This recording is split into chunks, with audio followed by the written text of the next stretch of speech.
Всем привет! С вами Вуван. Неделька выдалась необычной, и мы спешим вам об этом рассказать. Так что устраивайтесь поудобнее и поехали. Меня зовут Валерия Голубева, и в этом выпуске. В СГУ прошла презентация нового логотипа университета. Студенты корпуса Накатаева рассказали обо всех библиотечных тайнах. Настоящий Форт Боярд в нашем университете и видеодневник студвесны в Самаре. Во вторник в главном корпусе нашего университета прошла презентация новой концепции визуальной идентификации СГУ имени Петерима Сорокина. Проще говоря, нового логотипа университета. Мне удалось побывать там, а вот все подробности смотрите далее. Новый логотип для Сыктывкарского государственного университета разработала дизайнерская компания «Студия Артемия Лебедева». По словам организаторов, работа над ним длилась 2 месяца. Выбирали из множества вариантов. Были различные варианты, связанные, которые ассоциировались и с севером, да, то, что наш вуз находится на севере, мы работаем на севере. Были варианты, связанные с национальной символикой, Коми, ну и с цветами Республики Коми, да, несколько тоже было предложено вариантов. В основу новой концепции легла идея динамики, цвета, сочетания силы и ума, а также стремление к развитию и интеграции в мировом образовательном пространстве. Но в целом мы надеемся, что это будет все-таки позитивный отклик. Изображение на логотипе представляет собой переплетение лент в ярких красках. Помимо этого, оно символизирует аббревиатуру СГУ. Переход выполнили в 2 цветах – темно-бордовый и коралловый. Но чем больше я на него смотрю, тем больше он мне нравится. И я понимаю, что это правильное решение, и сомневаться в нем не надо. Он эмоциональный, он яркий, он легкий, он символизирует как развитие. Во всяком случае, у меня создаются такие ассоциации. Ассоциации светлого, ассоциации в движении, ассоциации в достижении новых вершин. К началу нового учебного года логотип внедрят во все сферы и продукты университета. А вот официальный сайт вуза и сообщество во ВКонтакте обновили уже сейчас. Валерия Голубева, Руслан Яхин, Олег Хохлов. Специально для Вувна. Вчера отмечался Общероссийский день библиотек. По этому поводу мы провели шуточный опрос среди студентов, которые рассказали нам обо всех библиотечных тайнах. Как в библиотеку попадают книги?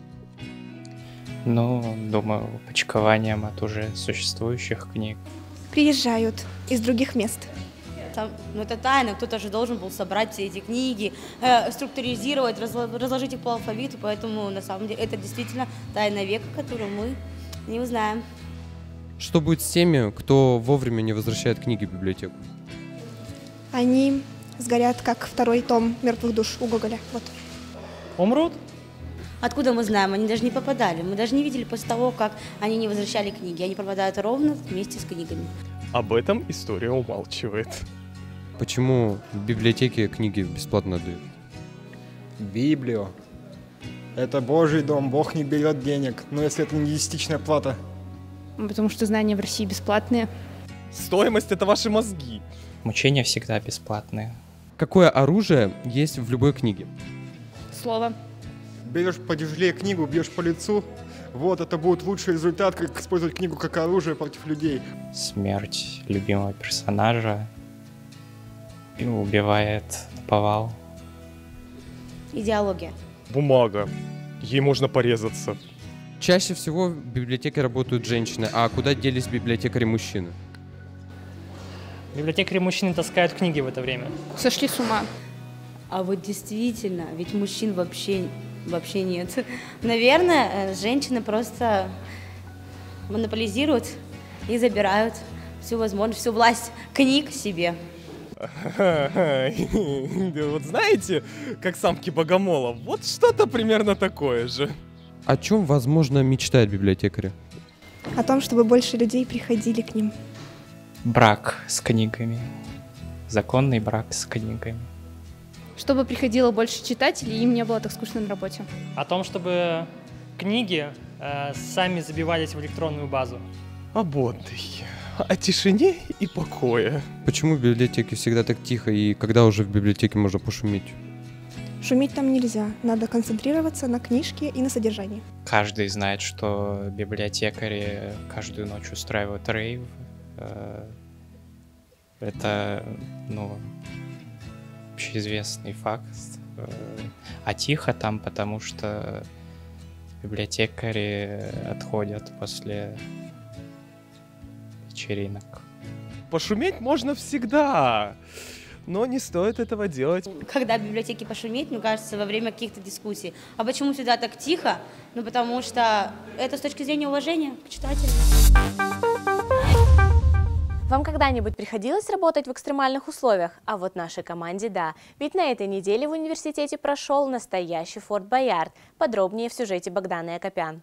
Форт Боярд – это игра по станциям, где участники выполняют задания и получают подсказки. Придумали ее студенты-заочники 3-го курса Института педагогики и психологии. В преддверии зачетной сессии им необходимо проявить себя в организации внеурочной деятельности школьников младших классов. Поэтому они решили, так сказать, потренироваться на студентах младших курсов и создали такую творческую работу. Мероприятие, оно демонстрирует профессионально сформированные компетенции учителей начальных классов по организации внеурочных мероприятий в образовательных организациях. Первым делом участники разделились на команды. После они разошлись по игровым пунктам, где их ждали инструкторы. В зависимости от типа станции ребята должны были решить задачу или пройти препятствие. Суть мероприятия – это, конечно же, физкультурное оздоровление ребят, плюс они познают что-то, какие-то узнают вопросы, как проводить мероприятия, тоже узнают. Всего было 5 команд и, соответственно, 5 станций. Шпионаж, болотный лабиринт, минное поле, полоса препятствий и мозговой штурм. В конце каждой группе из набранных подсказок нужно было составить загаданное организаторами слово. Какая команда первая его угадает,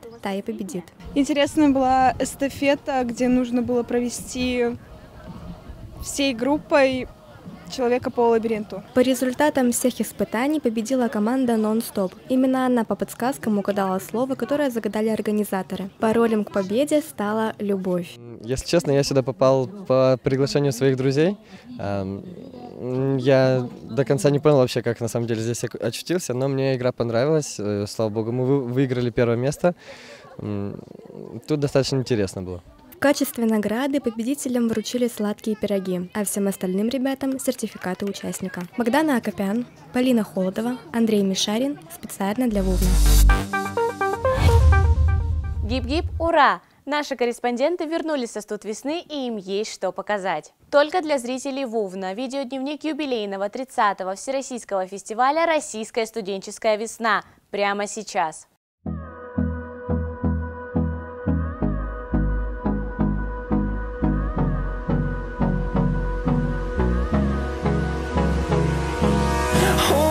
Close till I get up. Time is barely on our side.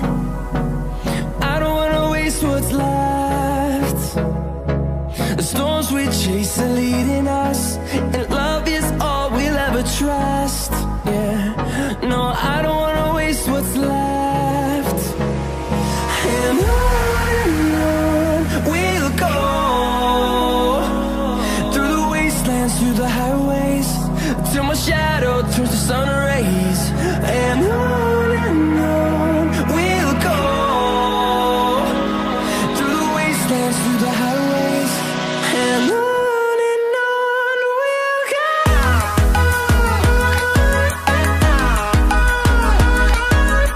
Город превосходный, такой старинный, готический модернизм. В общем, мне очень понравился.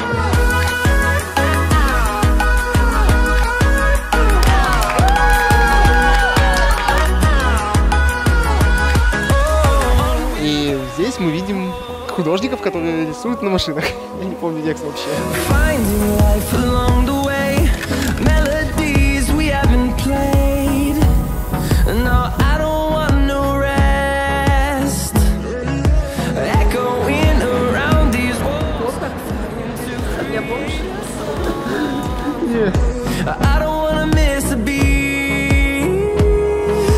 Прямо сейчас на Студ весне проходит история российского студенчества. Ага, я сказала, проходит.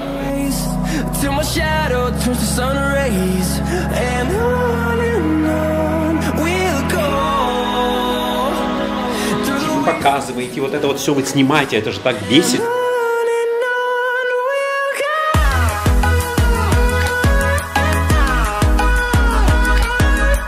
Делайте 2 вещи точно. Это танцуйте и обязательно пойте.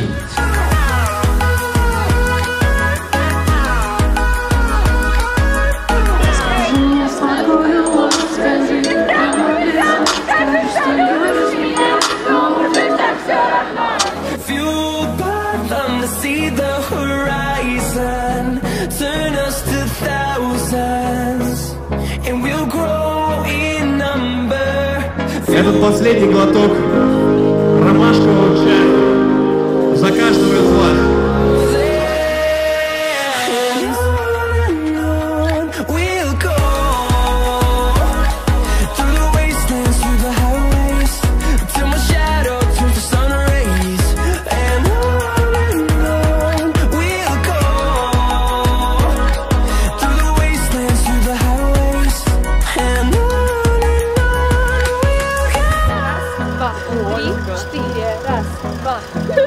Где он научился, Кирюша?